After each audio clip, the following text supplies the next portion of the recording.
അതേസമയം ലെബനുമായി നേരിട്ടുള്ള ചർച്ചകൾക്ക് ഇസ്രായേൽ സന്നദ്ധത പ്രകടിപ്പിച്ചു എന്നുള്ള വിവരം കൂടി ഈ ഘട്ടത്തിൽ പുറത്തു വരുന്നുണ്ട്. നെതന്യാഹുവാണ് ഇക്കാര്യങ്ങൾ വ്യക്തമാക്കിയത്. ലെബനൻ സർക്കാരുമായി എത്രയും വേഗം ചർച്ചകൾ ആരംഭിക്കും, അതിൽ ഇസ്രായേൽ ലക്ഷ്യമിടുന്നുവെന്ന് നെതന്യാഹു പറഞ്ഞു വെക്കുന്നത് ഒരു പുതിയ സാഹചര്യം ഒരുക്കുകയാണ്. പക്ഷെ നമുക്കറിയാം, അവിടെ ഹിസ്ബുള്ളയാണ് വളരെ സ്ട്രോങ് ആയിട്ടുള്ള ഗ്രൂപ്പ്. ഹിസ്ബുള്ളക്കെതിരെയാണ് ഇസ്രായേലിൻ്റെ ആക്രമണം നടക്കുന്നത്. നേരത്തെ കഴിഞ്ഞ ദിവസം ഹിസ്ബുള്ളയെ നിരായുധീകരിക്കുക എന്നതിനാണ് ഇസ്രായേൽ മുൻഗണന നൽകുന്നത് എന്നുള്ളതാണ് നെതന്യാഹു ആവർത്തിക്കുന്ന പശ്ചാത്തലം ഉണ്ടാക്കിയത്. പക്ഷെ അപ്പോഴും ഹിസ്ബുള്ളയ്ക്ക് നേരെ കഴിഞ്ഞ ദിവസം വീണ്ടും ആക്രമണം ഉണ്ടാവുകയും ശക്തമായ ആക്രമണം ഉണ്ടാവുകയും ഹിസ്ബുള്ള നേതാവ് നയിം ഖാസിമിൻ്റെ അനന്തരവനെ കൊലപ്പെടുത്തുകയും മറ്റും ചെയ്തിരുന്നു ഇസ്രായേൽ. IDF ബെയ്റൂട്ട് പ്രദേശത്ത് ആക്രമണം നടത്തിയെന്നും മറ്റും പറയുന്നുണ്ട്. അതായത് കഴിഞ്ഞ ദിവസം ലെബനിലുണ്ടായ അപ്രതീക്ഷിതമായ ആക്രമണത്തിൽ 300-ലടുത്ത ആളുകൾ, സാധാരണക്കാർ കൊല്ലപ്പെട്ടു എന്ന വിവരങ്ങൾ പുറത്തു വന്നതിന് തൊട്ടു പിന്നാലെയാണ് വീണ്ടും ആക്രമണം നടത്തിയത്. ഇതിനിടയിലാണ് വീണ്ടും നെതന്യാഹു പറയുന്നത്, ഞങ്ങൾ ചർച്ചയ്ക്ക് തയ്യാറാണ്, ഞങ്ങൾ ചർച്ചയിലേക്ക് പോവുകയാണ്, ഹിസ്ബുള്ളയെ നിരായുധീകരിക്കും എന്നൊക്കെ. ഒരുപക്ഷെ ലെബനിലെ സർക്കാരിൻ്റെ പിന്തുണ ഇതുമായി ബന്ധപ്പെട്ട് ഇസ്രായേലിൽ ഉണ്ടായേക്കാമെങ്കിൽ പോലും ഹിസ്ബുള്ളയെ അനുനയിപ്പിക്കുക എന്നുള്ളത് എളുപ്പമല്ല. ഇറാന്റെ പിന്തുണയുള്ള വലിയൊരു ഗ്രൂപ്പാണ് അത്, നമുക്കതറിയാം. ഇസ്രായേലിനെതിരെ സ്ഥിരമായി ആക്രമണം നടത്തുന്ന ഒരു ഗ്രൂപ്പ് കൂടിയാണ്. അപ്പോൾ ഒരു സ്ഥലത്ത് സമാധാനവും ചർച്ചയും ഒരു സ്ഥലത്ത് ആക്രമണവും എന്ന് പറയുന്നത് രണ്ട് ധ്രുവങ്ങളിൽ നിൽക്കുന്ന കാര്യമാണ്. അതെങ്ങനെ മുന്നോട്ട് പോകുമെന്നുള്ളതാണ് കാത്തിരുന്ന് കാണേണ്ടത്. എന്തായിരിക്കും അജയ് ഇതിൻ്റെ ഈ പറഞ്ഞ ചർച്ചകളുടെ ഒരു ആത്യന്തിക റിസൾട്ട്? രഞ്ജിത്ത്, ഈ ഹിസ്ബുള്ള ഗ്രൂപ്പിനെ ഇസ്രായേൽ ആദ്യം മുതൽ തന്നെ അംഗീകരിക്കുന്നില്ല. ലെബനന്റെ ഔദ്യോഗിക സർക്കാരുമായിട്ടാണ് ഇസ്രായേൽ ഇപ്പോൾ ചർച്ചകൾക്ക് തയ്യാറായി രംഗത്ത് വന്നിട്ടുള്ളത്. ഇപ്പോൾ ലെബനന്റെ സർക്കാരാണെങ്കിലും ഔദ്യോഗികമായി തന്നെ നേരത്തെ ഹിസ്ബുള്ളയെ തള്ളിപ്പറഞ്ഞുകൊണ്ടുള്ള ഒരു നിലപാടാണ് സ്വീകരിച്ചിട്ടുള്ളത്. ഇപ്പോൾ ആദ്യഘട്ടത്തിൽ ഇറാനുമായിട്ടുള്ള സംഘർഷം ഇസ്രായേലും അമേരിക്കയും ആരംഭിച്ചപ്പോൾ ഹിസ്ബുള്ളയുടെ ഭാഗത്ത് നിന്ന് ഇസ്രായേലിലേക്ക് ആക്രമണങ്ങൾ നടത്തിയിരുന്നു. അപ്പോൾ ഇതിനെതിരെ തന്നെ ലെബനൻ സർക്കാർ കർശനമായിട്ടുള്ള നിലപാട് സ്വീകരിച്ചിരുന്നു. അപ്പോൾ ഇപ്പോൾ നിലവിൽ ഈ ഇത്തരത്തിൽ ഈ ഹിസ്ബുള്ളയെ എതിർക്കുന്ന ലെബനന്റെ ഔദ്യോഗിക സർക്കാരുമായിട്ടാണ് ഇസ്രായേൽ ചർച്ചകൾക്ക് തയ്യാറായിരിക്കുന്നത്. ലെബനന്റെ പ്രധാനമന്ത്രിയായിട്ടുള്ള നവാഫ് സലാം, അദ്ദേഹം കഴിഞ്ഞ ദിവസം പാകിസ്ഥാന്റെ പ്രധാനമന്ത്രിയായിട്ടുള്ള ഷഹബാസ് ഷെരീഫുമായിട്ട് ചർച്ചകൾ നടത്തിയിരുന്നു. എന്നിട്ട് ഷഹബാസ് ഷെരീഫിനോട് അഭ്യർത്ഥിക്കുകയായിരുന്നു, ഇസ്രായേലുമായിട്ട് ചർച്ചകൾ നടത്താൻ താല്പര്യമുണ്ട്, ഇത് ഉടൻ തന്നെ എത്രയും വേഗം ഇത്തരം ചർച്ചകൾക്കുള്ള ഒരു സാഹചര്യം ഒരുക്കണമെന്ന് അദ്ദേഹം പാകിസ്ഥാനോട് ആവശ്യപ്പെടുകയായിരുന്നു. എന്തായാലും ഇപ്പോൾ പാകിസ്ഥാന്റെ ഭാഗത്ത് നിന്ന് അത്തരം ഒരു നീക്കം നടന്നതായിട്ട് നമുക്ക് അറിവില്ല. എന്നാലും ഇസ്രായേലിന്റെ ഭാഗത്ത് നിന്ന് തന്നെ ഇത്തരം ഒരു നീക്കത്തിന് അവർ മുൻകൈ എടുത്തിരിക്കുകയാണ്. അതായത് ഇസ്രായേൽ പ്രധാനമന്ത്രി ബെഞ്ചമിൻ നെതന്യാഹുവിന്റെ ഓഫീസ് തന്നെ വ്യക്തമാക്കുകയായിരുന്നു, ലെബനുമായി ചർച്ചകൾ നടത്താൻ തങ്ങൾ തയ്യാറാണ്, ഇതിനായി എത്രയും വേഗം ഒരു സമയവും സ്ഥലവും നിശ്ചയിക്കുമെന്നും ബെഞ്ചമിൻ നെതന്യാഹുവിന്റെ ഓഫീസ് പറഞ്ഞിട്ടുണ്ട്. എന്നാൽ ലെബനൻ ഇതുവരെ ഔദ്യോഗികമായിട്ട് തങ്ങൾക്ക് ക്ഷണം ലഭിച്ചതായിട്ട് സ്ഥിരീകരിച്ചിട്ടില്ല. പക്ഷേ ഇസ്രായേൽ ഒരു വെടിനിർത്തൽ ഇക്കാര്യത്തിൽ പറയുന്നില്ല എന്നതും ശ്രദ്ധേയമാണ്. അതായത് ഒരു വെടിനിർത്തലിലൂടെയുള്ള ചർച്ചയല്ല ഇസ്രായേൽ ലക്ഷ്യമിടുന്നത്.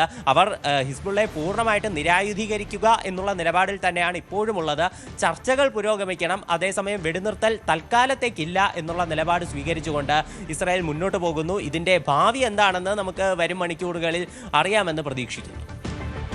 തീർച്ചയായും. ഇതിനിടെ അമേരിക്കയുടേതായ ഒരു പ്രസ്താവന വരുന്നത് ഇറാനിൽ 13,000-ലധികം ആക്രമണങ്ങൾ വിജയകരമായി നടത്തി എന്നുള്ളതാണ്. ആയിരക്കണക്കിന് തവണ യുദ്ധവിമാനങ്ങൾ ഇറാന്റെ അതിർത്തികളിലൂടെ സഞ്ചരിപ്പിക്കാൻ അമേരിക്കയ്ക്ക് സാധിച്ചു എന്നുള്ളതാണ്.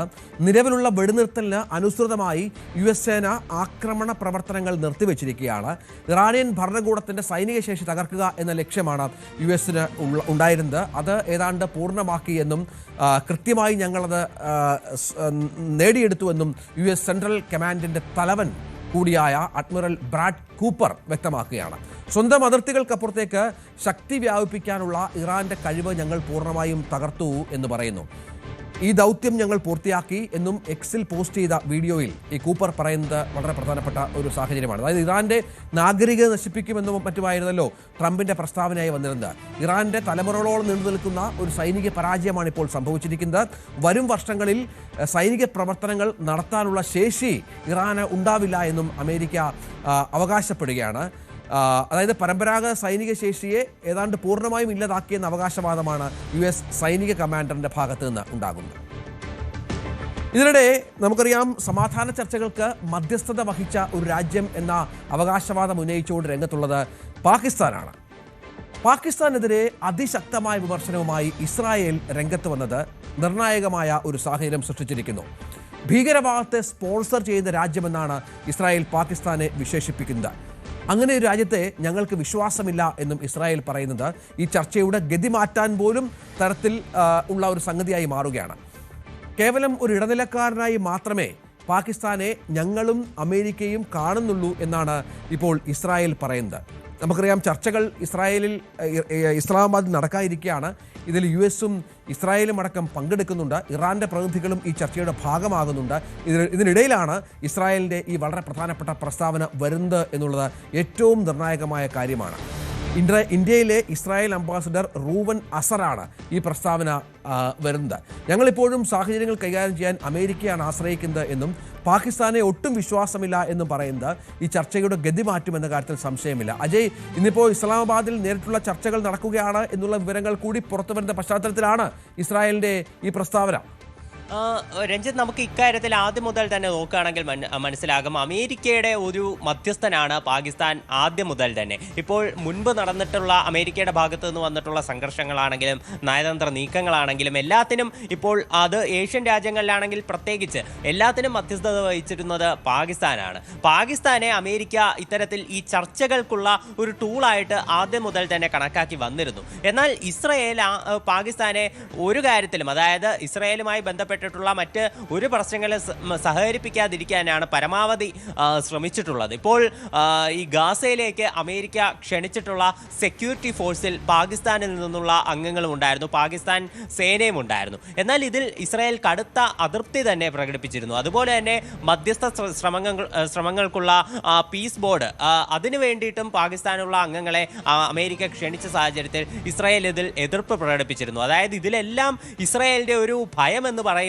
പ്രധാനമായിട്ടും ചില തീവ്രവാദ ഗ്രൂപ്പുകൾക്കുള്ള പാകിസ്ഥാന്റെ അടുത്ത ബന്ധം, അതായത് ഈ ഹമാസുമായിട്ടുള്ള ബന്ധം, അതുപോലെ ലഷ്കർ-ഇ-ത്വയ്ബ പോലെയുള്ള തീവ്രവാദ സംഘടനകളുമായിട്ടുള്ള ബന്ധം, ഇതെല്ലാം ഇസ്രായേൽ ഭയപ്പെടുന്നു. ഇപ്പോൾ ഹമാസിനെ ഇസ്രായേൽ തീവ്രവാദ സംഘടനയായിട്ട് അംഗീകരിച്ചിട്ടുള്ള ഒരു ഗ്രൂപ്പ് തന്നെയാണ്, അമേരിക്കയും അംഗീകരിച്ചിട്ടുണ്ട്. അപ്പോൾ ഇവരുമായിട്ടൊക്കെ പാകിസ്ഥാനുള്ള നല്ല ബന്ധം അത് ഇസ്രായേൽ ഭയപ്പെടുന്നുണ്ട്. മാത്രമല്ല, പാകിസ്ഥാൻ ഒരു ഇസ്ലാമിക രാജ്യമായതിനാൽ തന്നെ ഈ ഗാസ വിഷയത്തിൽ ഉൾപ്പെടെ തങ്ങൾക്ക് വിരുദ്ധമായിട്ടുള്ള, അതായത് ഇസ്രായേലിന് എതിരാകുന്ന തരത്തിലുള്ള നിലപാടുകൾ എടുക്കുമോ എന്നും അവർ ഭയപ്പെട്ടിരുന്നു. അതുകൊണ്ട് തന്നെ പല വിഷയത്തിലും അമേരിക്കയും പാകിസ്ഥാനും നല്ല ബന്ധം പുലർത്തുന്നതിനാൽ തന്നെ അമേരിക്ക പാകിസ്ഥാനെ ഒരു മധ്യസ്ഥനായിട്ട് അല്ലെങ്കിൽ ഒരു കൂട്ടാളിയായിട്ട് കൊണ്ടുവരുമ്പോഴൊക്കെ ഇസ്രായേൽ അതിനെ പരമാവധി എതിർക്കാനാണ് ശ്രമിച്ചത്. എന്നാൽ നിലവിലെ സാഹചര്യത്തിൽ ഈ വെടിനിർത്തൽ എങ്ങനെയെങ്കിലും കൊണ്ടുവന്ന് മേഖലയിലെ സാഹചര്യം സമാധാനപരമാക്കി അതുപോലെ ചരക്ക് നീക്കം ഉൾപ്പെടെ സുഗമമാക്കുന്നതിനാണ് ഇസ്രായേൽ പ്രാധാന്യം കൊടുക്കുന്നത്. അതുകൊണ്ട് തന്നെ ഇക്കാര്യത്തിൽ ഒരു ഇടനിലക്കാരൻ എന്നുള്ള